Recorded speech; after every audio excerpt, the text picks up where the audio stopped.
The NBA is back. Preseason starts this Friday, December 11th. The regular season tips off on Tuesday, December 22nd, and our top two NBA cappers have an unheard of special. Both Hakeem Prophet and Rob Vino have agreed to this huge discount. Hakeem Prophet exploded onto the NBA scene in his first year here at WagerTalk. Rob Vino was dominating, picking up 168% profit by hitting 60% on 305 plays. Listen to this deal. Our NBA early bird price was $6.99. The NBA season ticket price was $8.99. But for the next 7 days, get Hakeem and Rob for only $4.99 each. No coupon needed. Just go to their homepage, click on which capper you want for the NBA season, or even click on both. Each only $4.99.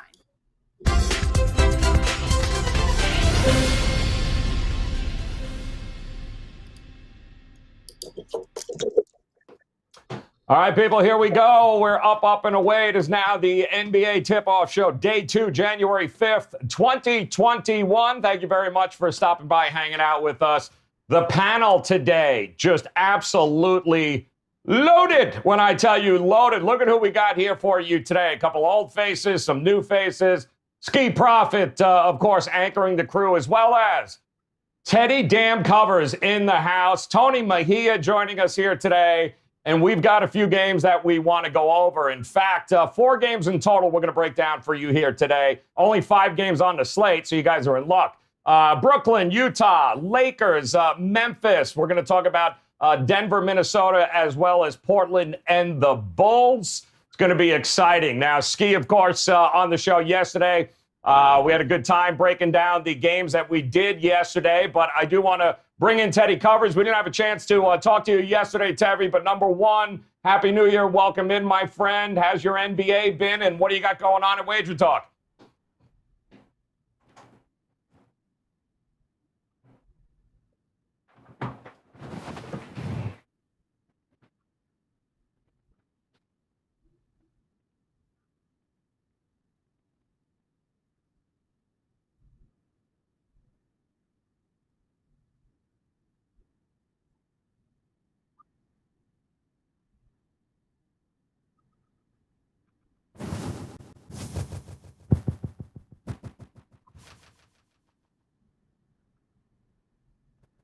Love it. Ski, talk to me, man. How did you do? How'd you do last night, man? I know you and I, we talked about a whole bunch of games yesterday. Philadelphia, of course, we were head scratching trying to figure out what's going on there. But how was your night in the NBA last night?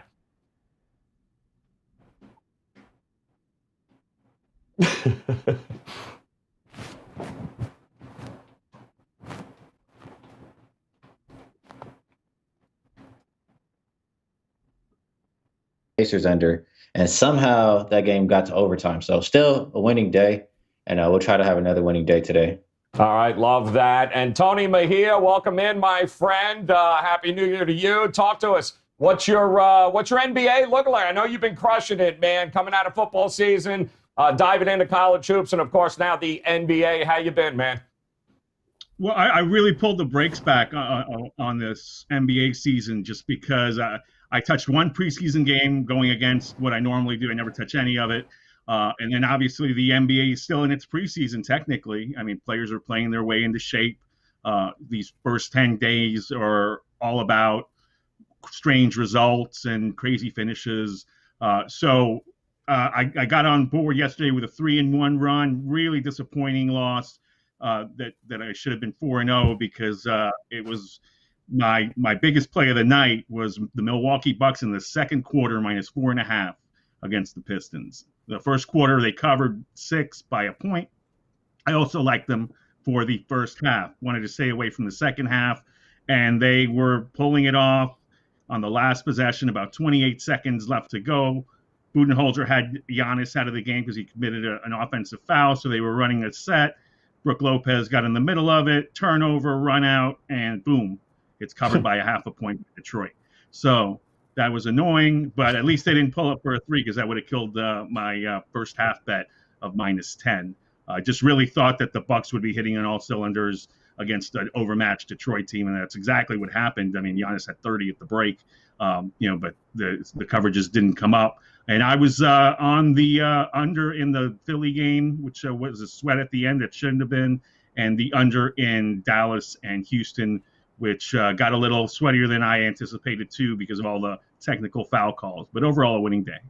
I got to tell you, the one thing I love about Tony Mejia, the glass half full, man. At least they didn't hit a three, Teddy. I love that attitude, man. It could have been a hell of a lot worse, and it certainly could have been. But I do want to remind you guys at Wager Talk right now, before we dive into our contrarian play of the day, guys, $199 gives you an all-access pass, 30 days. Every NBA play, every college basketball play from any one of these gentlemen, 30 days, all access to basketball, $199. Would definitely suggest you guys head over there and take advantage of that.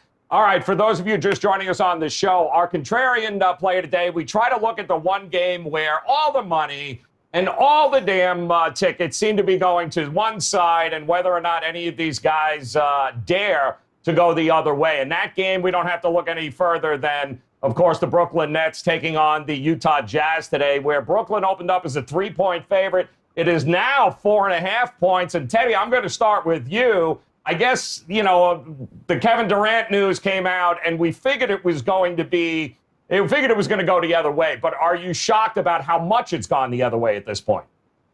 Yes. I mean, in a word, yes. Because we're talking about a Nets team. Yeah, I mean, the highest I saw in Brooklyn when the lines opened yesterday, there was a 2.5 that I saw. 2 is the prevailing number. 1.5 were out there. And then Durant announced out.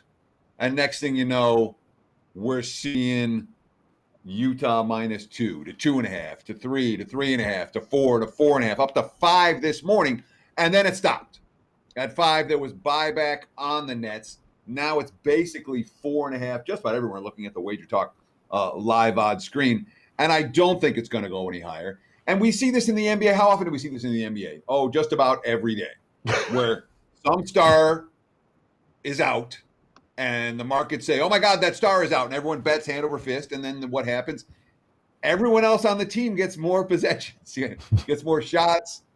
Everyone knows their contribution is going to be valued tonight. And you oftentimes see teams step up and play much better basketball, especially in that first game without a star player. So the markets often react one way. As a bettor, I tend to react the other way. The only way I can look at this one at the current price is Brooklyn plus the points. I understand you don't want to catch a falling knife. I understand the Nets haven't covered a single game since that 2-0 start. And, of course, the 2-0 start, both games on national TV and both blowouts over Boston and Golden State. Since that time, they're over. But at the same time, 3 of their 4 losses, one came in overtime, one came by a point, one came by a bucket. Only one game have the Nets lost all year by a big enough margin for Utah to cover this number. It's interesting, too, there, Ski.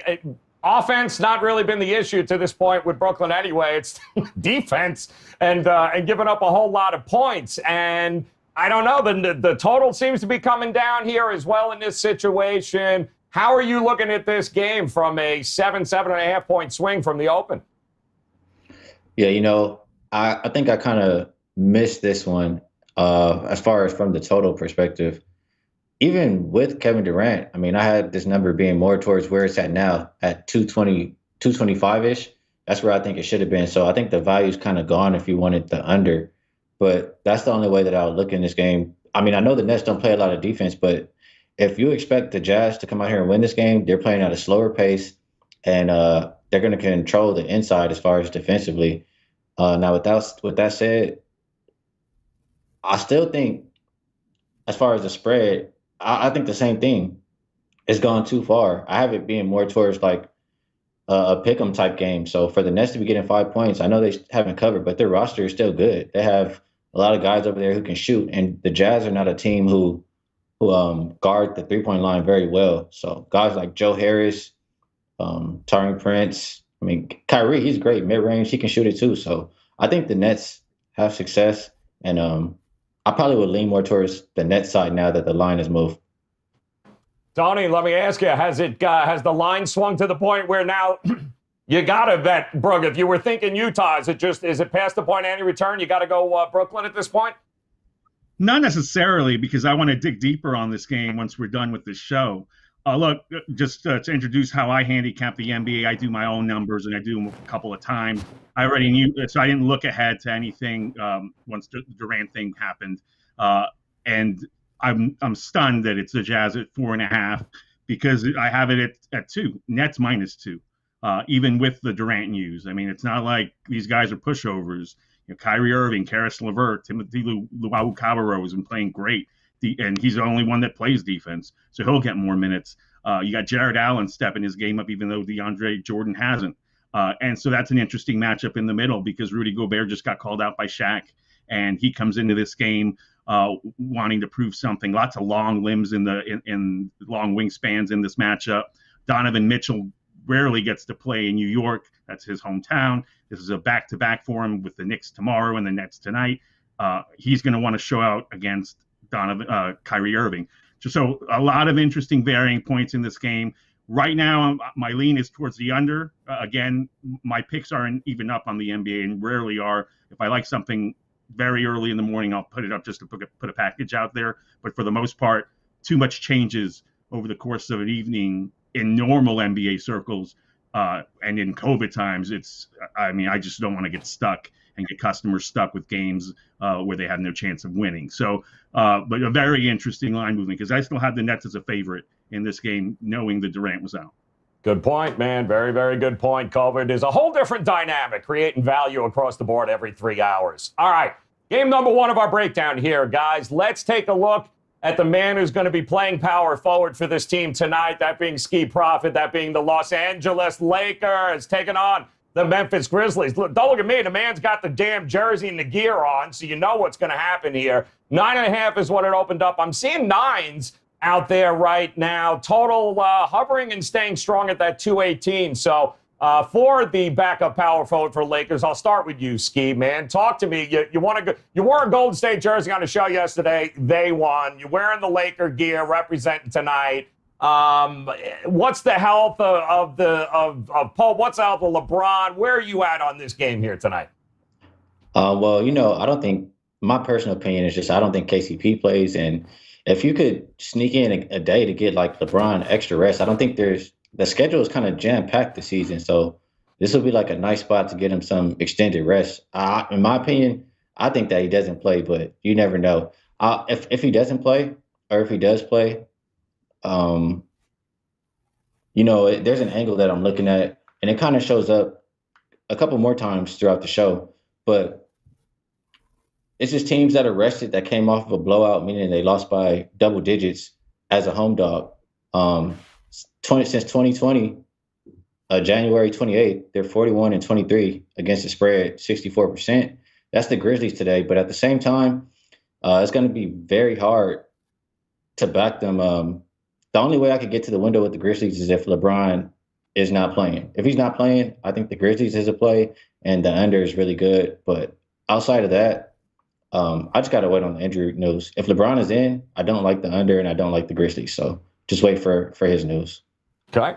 Teddy, 2 questions. Number 1, if he actually suited up, Ski, how many would he drop, do you think, there if he had a quarter under him? And also, does Memphis have enough? No Ja Morant, no Jaren Jackson Jr.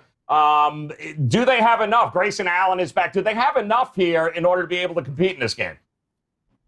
What's the first question? How many points? I just want to know if Ski actually suited up there. How many points would you give him there in the first quarter if he played with the Lakers tonight?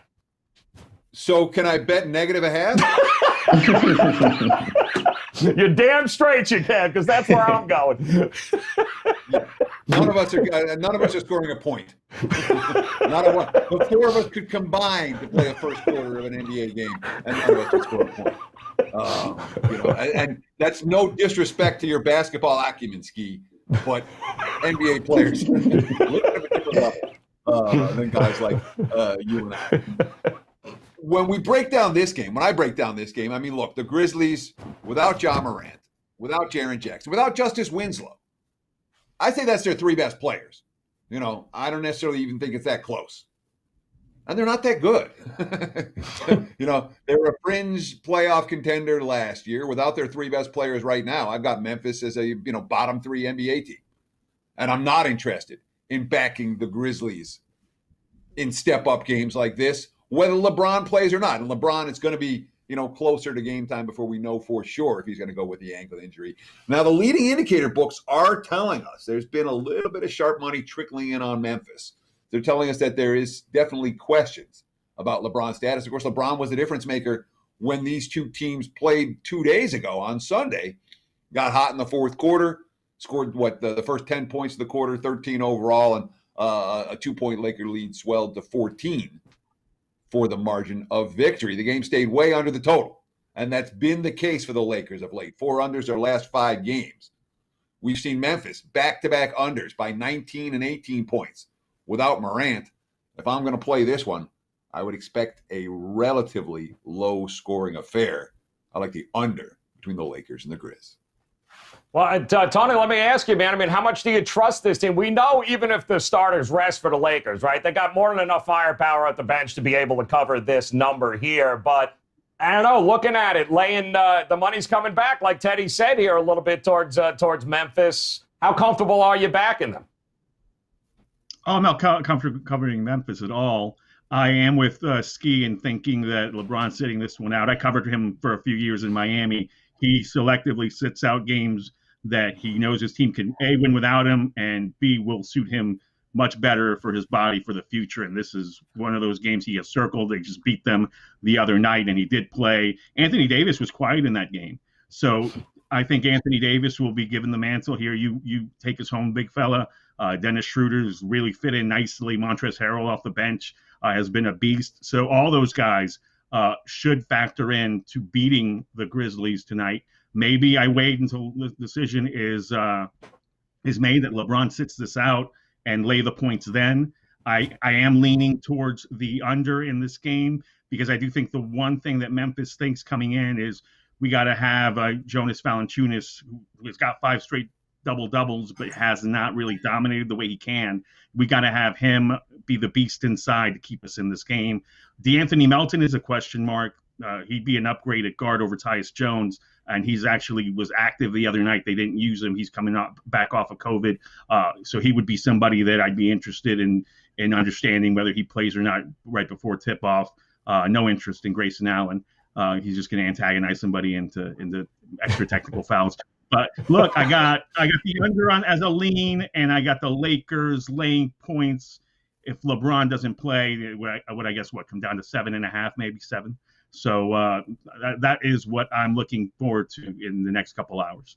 All right, love it, man. It's going to be interesting to see what happens, who goes and who doesn't go in that game. Another game that's going to be interesting, another one of these back-to-back type of situations, switching venues, that being Denver and Minnesota. And let me ask you here, Teddy, and the number opened up, Denver -12, and some might think that's even a little generous given the fact no Karl Anthony Towns for this team. Total is 228. It's just they're going to need to get more from just about everybody else on Minnesota if they're going to keep this competitive. How do you look at this game? How are you approaching it? Oh, it's a very easy game for me. I have no interest whatsoever in side or total. Not even sniffing a play in this game, so I'll keep my analysis short. Minnesota is not a team that I trust in the slightest. Look, they played 4 games since Cat got hurt, and they've literally been bombed in every one of them. And I know they played the Lakers and the Clippers and the Nuggets. They also played the Wizards. They lost that game by 21, and Washington hadn't won a game by then. I believe that Washington was on second of back-to-backs in that contest. But the least they've lost by during this span is 15 points. So it's a bad team playing poorly without their best player and not playing with the shred of confidence. I don't want Minnesota. So the other choice is Denver. And when you think about, it's real early in the season for major disappointments, but the Nuggets have been a major disappointment this season. They really have. Losing twice to Sacramento already. Losing on their home floor. They lost to Phoenix's favorites. They lost to the Clips. I mean, they haven't played good basketball. Michael Porter Jr. is hurt. Mike Malone's playing with rotations. They're not a team I'm comfortable laying double digits with, especially because we're in this short turnaround back, same 2 teams going up against each other. And it's worked to back the loser of those games in competitively priced matchups. It's not working so well to back the loser of the first meeting. In the second meeting, in these games where, like Charlotte and Philly last night, there's a legit class difference between the two teams, like there is between Minnesota and Denver. So easy pass for me. I won't get involved in this one. All right, good stuff. Tony Mejia, listen, they're obviously going to need D'Angelo Russell and Malik Beasley step up here. Otherwise, it's going to be a long-ass start to 2021 for this Minnesota team. But when you look at this game, whether it be the total or be a side, are you leaning one way or the other? Well, I'll start with a warning to DFS players who are jumping all over the opportunity to play Naz Reid as a bargain facing center. He's got to guard Jokic. Remember that. And Jokic is going to get him in foul trouble. And then Juancho Hernangomez, I think, is going to be the next man up to guard him. So I do have one play that I could potentially go with here. And I saw it was I would only be getting 2, so I'll probably pass. But it's the Timberwolves in the fourth quarter. And the reason why is I think they're going to get blown out through the first 3. And then Jokic is going to sit and things are leaving up. And they've got to establish a pecking order with Towns out.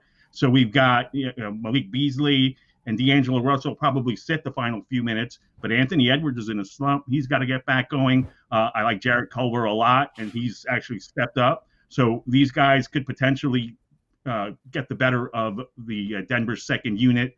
Especially with Michael Porter Jr. out. And he's so thirsty out there that he would scare me in the fourth quarter because he'd just be out there searching buckets and padding stats. So without him to worry about, that's where my lean is, Timberwolves in the fourth quarter getting a bucket.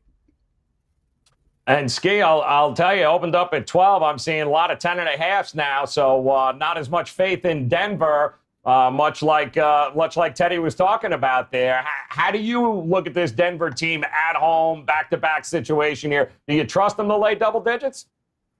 I'm sorry, Joe, but could you just repeat that spread for me? No, it opened up at 12. I'm seeing 10.5s now across the board. The total was 228 at an open. I'm seeing 225.5s now as well. Okay, and also I thought it was very interesting. You guys had some graphics up here about just cold stats for the Nuggets. Maybe if you could throw that back up if you can.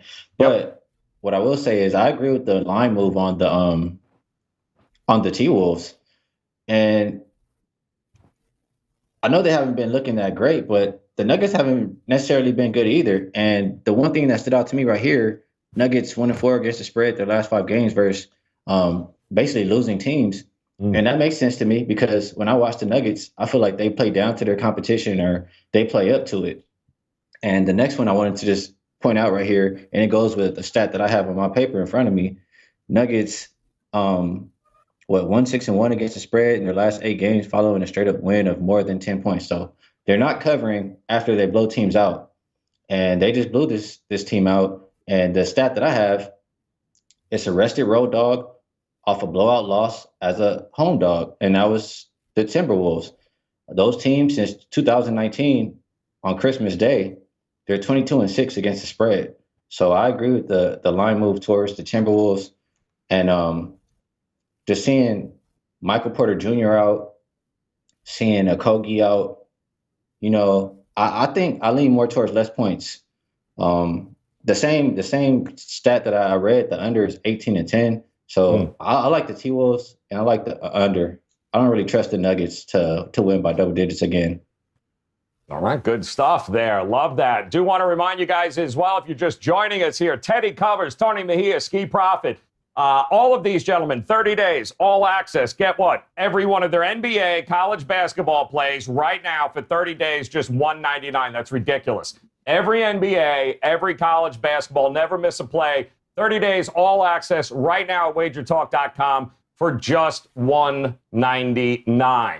All right, let's take a look at overtime here, guys. One of our segments here on the show that focuses on, the numbers that continue from a total perspective to get steamed up or are the biggest numbers on the board tonight. And I guess this shouldn't be surprising to anybody. How about the Bulls against the Trailblazers? And Tony Mejia, I'll start with you, my friend. 232.5. Holding strong right now at that number, but shocking that this is the highest total on the board here tonight? I did have it as the highest total on my board at 227.5. So it's a little higher than expected. No Lauri Markkanen for the Bulls. Kobe White is coming off a season high effort. So he's finally get it going. Man, did he cost me early in the week, because he was my most improved player pick. I rode him early against the Hawks once they came in decimated, and he stunk it up. So nice to see him rebounding. The Bulls have some pieces, so maybe they'll be able to push the Blazers here. It's an interesting matchup. I think one of those games that maybe garbage time does get the over there, since it's this high. Like, when my numbers are off like this, it really makes me think. It makes me pause. Why would it be there? Same rationale with Dallas and Houston. Once the number was set a little lower than expected, and then Doncic is a go and it doesn't budge. Give me the under all day, especially with Rick Carlisle and his ability to slow down James Harden at times over the years. So in this particular instance, again, I'll investigate it a little more. But yeah, I mean, Dame Lillard and the C.J. McCollum are playing great basketball. Yusuf Nurkic hasn't really gotten going yet, but he's been productive per minute. So he's ramping up. It could be a situation where the Blazers blow him out and the total doesn't get there, because of the game slowing down in the late fourth quarter. But yeah, highest total on the board, I'm in agreement with. Teddy, I mean, you look at their stats, right? Chicago's averaging 121, a little more than 121 points a game. They're running up and down the court here. We know what the Blazers can do from a scoring perspective. Not a lot of defense. It's tempting just to go, you know what, give me the over. How do you look at it? Give me the over. But I'm not, I mean, love it. When you're talking about totals, all right, there are three factors that are going to come into play with NBA over-unders.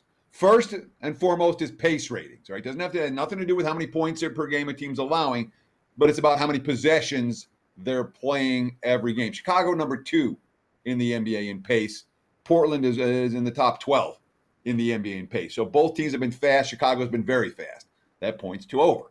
The second thing, okay, we have pace ratings, defensive efficiency numbers, all right? And again, it doesn't matter how many points they allow. It amounts how many points per 100 possessions they allow. So it's normalized. And again, you look at the numbers, and lo and behold, Portland ranks number 29 in the NBA in defensive efficiency, and Chicago number 24. So they're both bottom quartile teams on the defensive end of the court in early season play. Third is the free throw line. Anytime you're talking about teams that score with the shot clock off, there's no greater correlation in the NBA than free throw attempts to totals. When you get the free throw attempts, the games go over. When you don't get the free throw attempts, the games tend to stay under. Well, I've got Chicago at number 4 in the NBA in free throws attempted this year, and Portland number 10. So both teams have been good at drawing fouls, which means that both teams are likely to continue to be able to draw fouls. So the pace, the defensive efficiency, and the free throw attempts all point towards a high-scoring game here. That's the only way I can look.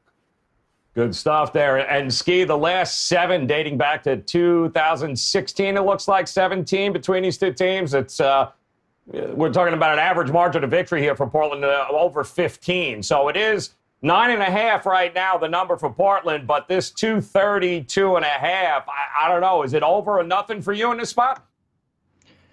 Yeah, I mean, Teddy talked about some good things you look at, and that's the pace rating. I mean, there's guys out, but not the guys who are going to – they're not guys who can prevent them from running.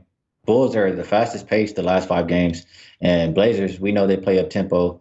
And, I mean, I don't even have to look at the stats. Just from watching the games, I know neither team wants to play a lick of defense. Bulls are allowing, 121 points per game? Yeah. Blazers allowing 119 points per game. So I think it's an up-tempo game. There's plenty of points to be had because of no defense. And the Blazers, they didn't have the best. I mean, they scored 122 points, but I don't think they shot it as well as they're capable of, or as they most of the time do. So I think that they have a much better night offensively. And looking at a stat that I have, Blazers rested at home off of a loss, just where they shot poor. They shot less than 45% from 3 and less than 50% from the field. I have over 9-3. They've also went over 9 of their last 10 as a home favorite. It's over or nothing for me. Over or nothing for Ski here. Love it. All right, guys, before we go to our buzzer beaters, our best bets of the night. I do just want to give you guys real quick. We'll go around the horn. The other game, there's only 5 games on the board tonight, that being the Clippers and the Spurs. Almost every game here close to double digits on a line here outside of that Brooklyn Net Utah game, which has already moved 7.5 points on the news of Durant. So, Teddy, I'll start with you. Any thoughts on this Spurs Clippers matchup here? I do have thoughts. Do you want me to give them here? Or do you want me to give Yeah, please. Absolutely. Is it going to be your best bet? Yeah. All right, buzzer beater. Let's go, Teddy. Give it to us. Lay it out for us, my friend. Yeah, we're going to look at San Antonio and the LA Clippers over the total. Yeah. And it has everything to do with what the Spurs are doing defensively right now, which is not guarding the three-point line. You know, we saw Utah go nuts on the three-point line against them last time out. That's not the first time this season that we've seen the Jazz have, or the Spurs have all kinds of problems defending the perimeter. And one of the Clips have 7 different guys that are going to jack up threes. LA's, you know, they're live to make 20-plus three-pointers tonight. And San Antonio, they're going to continue to push pace. They really are. Clips have some good defensive numbers. They're not a fast-paced team, but I think this matchup speaks well for overbettors. So we like the Spurs and the Clippers over the total. I would call that my second best bet of the day. My first best bet is at sale right now. It's for sale right now at WagerTalk and Sportsmemo.com.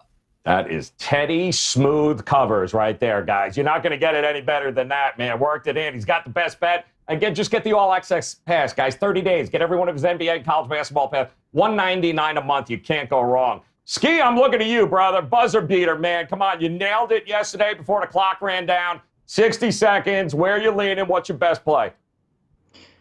You know, I really don't want to do this. Oh, you're doing it. Wait. I got to hit record. Go ahead. All right, go ahead. We're in. Go ahead. I'm on the other side. I feel a different way about this Spurs and Clippers game. And the reason I feel a different way, the Spurs are just really struggling offensively. Their defense, has been better than offense the last 5 games. And the Clippers, we think about who's going to win this game. A lot of times we think who's going to control the pace, the home team or the better team. Well, there's no home crowd, and the Clippers are the clear better team, and they're playing about as slow as anybody in the league. So I think they play at the Clippers' pace, and I'm looking at, even if Aldridge doesn't play, usually it will lean towards over, but 5 of the last 6 without Aldridge have still stayed under the total.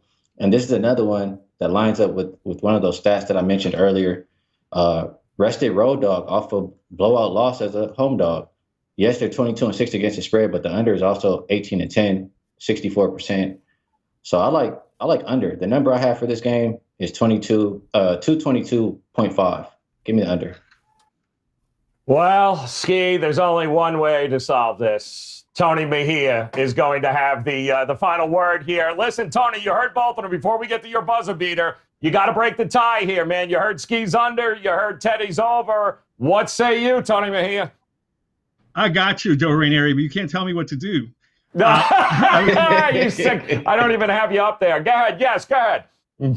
I was going to break the tie anyway, because while I prefer the Lakers without LeBron, thinking about it going into the evening, the over in the Spurs and the Clippers is the way I would play this, and I would wait to play it if LaMarcus Aldridge sits out. I think maybe it'll dip a little more and it'll be more advantageous. And he slows the game down a little more anyway. But Pop has said coming into the season that he wanted to run. DeJounte Murray coming off one of his worst games. I think he's got a bounce back coming. You've got DeMar DeRozan, an LA native. He's going to want to play great at home. Paul George and Kawhi Leonard both should be in the mix. And a big key here, Lou Williams hasn't gotten it going at all. And I think that's coming. He's got to play his way into shape.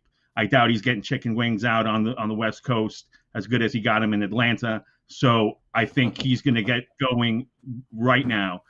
So, if the pace is accelerated the way I anticipate it will, I don't think this game is going to be exceptionally close. So I think we might see this get up to 240. What's scary, though, is that most people agree with the over. So maybe it ends up being a contrarian play. But I think based on all those connections going into my way of thinking tonight, I do like the over in Spurs Clips. It's funny because I just got a text from Ski. He's telling me shut his mic. Shut his mic. So apparently, congratulations, though, Tony Mejia. Very well done, my friend, laying it out. And listen, the more opinions, the more you guys win. Knowledge is power is what we say all the time here. Talk to me, though, Tony Mejia. Talk to us about your buzzer beater. What's the best player tonight, or did you just give it? That's it. No, seriously, I would prefer the Lakers laying less than they're laying now with LeBron sitting out because I like them anyway. But I'm going to be playing the over in Spurs clips.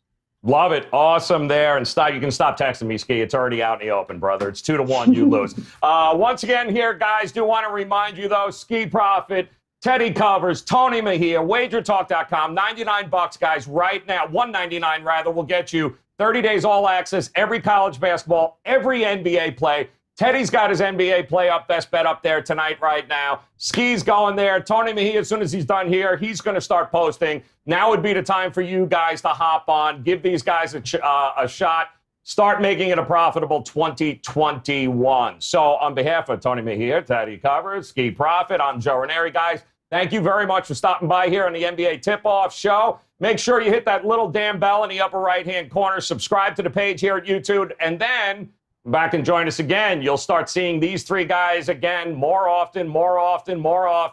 Ski Profit under 228. Teddy over 228. Over 228. Damn, that's a lot of overs and 228s there. So I might just go play the pick 3, 228 at this damn point. But congratulations, guys. Thank you very much. Best of luck with your plays. Come back and join us again tomorrow. It's the NBA Tip-Off Show powered by WagerTalk.com. Best of luck, guys. The NBA is back. Preseason starts this Friday, December 11th. The regular season tips off on Tuesday, December 22nd, and our top 2 NBA cappers have an unheard of special. Both Hakeem Profit and Rob Vino have agreed to this huge discount. Hakeem Profit exploded onto the NBA scene in his first year here at WagerTalk. Rob Vino was dominating, picking up 168% profit by hitting 60% on 305 plays. Listen to this deal. Our NBA early bird price is $6.99. The NBA season ticket price was $8.99. But for the next 7 days, get Hakeem and Rob for only $4.99 each. No coupon needed. Just go to their homepage, click on which capper you want for the NBA season, or even click on both. Each only $4.99.